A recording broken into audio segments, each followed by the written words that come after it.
we're still in abnormal rhythms, still sinus abnormal rhythms. Y'all, I can tell you right now, this is not 30 squares. So we're going to say 1, 2, 3, 6, 7, 8, 9, 10, 11, 12, 13, 14, 15. We're starting with the rate. Here we go. Got off a little bit.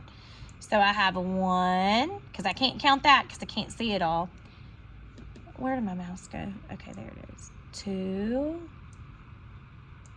3. Okay, so this is a 3-second strip, and I now have to multiply by 20 to get to 60 seconds. So I have 3 complete cardiac cycles multiplied by 20 would equal 60. So my rate is 60 beats per minute. So here we go. 60.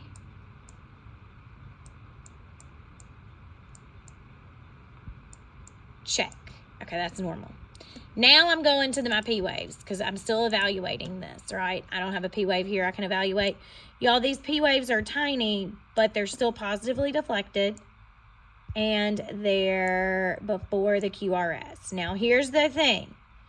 I know the sinoatrial node is delivering these because they're positively deflected and they're before the QRS, but are they regular?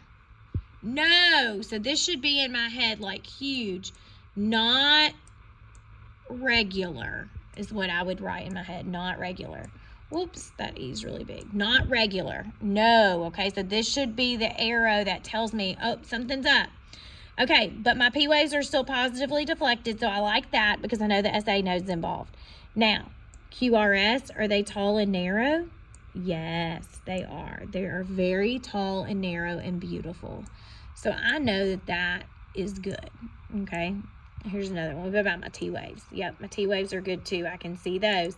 I'm going to draw a triangle around them. Here we go.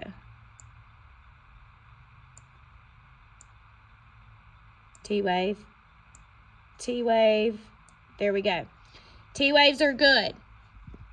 Rate's good, but it's irregular. And if you're having trouble seeing that it's irregular, always look at your lines of repolarization. As we can see, that line of repolarization, that line of repolarization. Now it gets much shorter. Do you see how these aren't regular? To me, sometimes that's easier to see. So this is not regular, but it's still sinus, okay? Because the P waves are still positively deflected. It's still coming from that SA node. And everything looks good. The heart's still doing what it's supposed to be doing. It's just irregular. So we call that sinus dysrhythmia, and you usually denote the rate on there. Now, with infants especially, they have irregular breathing patterns, and that's just normal for them. If you've ever watched a baby sleep or just a baby breathe, sometimes they speed up their breathing and then they slow it down, or they slow it down and then they speed it up.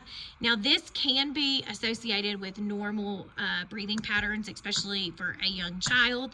However, if I was your patient and you saw this on the EKG monitor and I told you I felt like my heart was skipping a beat, or I felt like my heart had an extra beat and I was dizzy, now this is a problem and you need to notify the provider because that's not normal. All right, guys, we have a few more sinus arrhythmias that we'll cover tomorrow before we move into junctional arrhythmias. But make sure you have a good grasp on this, and just remember, always start with the rate, and we're going to walk through the EKG the same way no matter what we see on there. All right, you're doing great. Bye.